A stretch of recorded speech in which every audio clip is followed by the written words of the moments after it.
અમદાવાદમાં આવેલા મહેંદી કુવા વિસ્તારમાં શ્રી સગત માતાજી ધજાની શોભાયાત્રાનું આયોજન કરવામાં આવ્યું હતું। છેલ્લા 9 વર્ષથી આ ધજાની શોભાયાત્રા નીકળે છે। આ વર્ષે પણ આયોજન રાખવામાં આવ્યું હતું। ચૈત્ર સુદ સાતમ સોમવારના દિવસે શોભાયાત્રા મહેંદી કુવા વિસ્તારમાં આયોજન કરવામાં આવ્યું। ત્યાર પછી ધજાના સ્વયંસેવકો અમદાવાદથી સાચોર રાજસ્થાન જશે। ત્યાંથી પગપાળા સંઘ સાચોરથી 40 કિલોમીટર દૂર સુથાણા ગામ રાજસ્થાનથી સગત માતાજીના મંદિરે પહોંચશે। ત્યાં માતાજીને ધજા અર્પણ કરાશે। સાથે ભવ્ય મહાપ્રસાદીનું પણ આયોજન કરાયું છે। દર વર્ષે આ ધજાનું આયોજન શ્રી સગત સેવા ગ્રુપ દ્વારા કરવામાં આવે છે।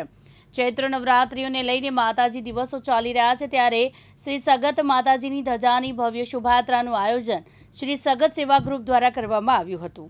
અમે આ બધા સ્વયંસેવક છીએ જે આ માતાજીની ધજાની શોભાયાત્રાનું આયોજન કરીએ છીએ। છેલ્લા 9 વર્ષથી આ શોભાયાત્રાનું અમે આયોજન કરી રહ્યા છે।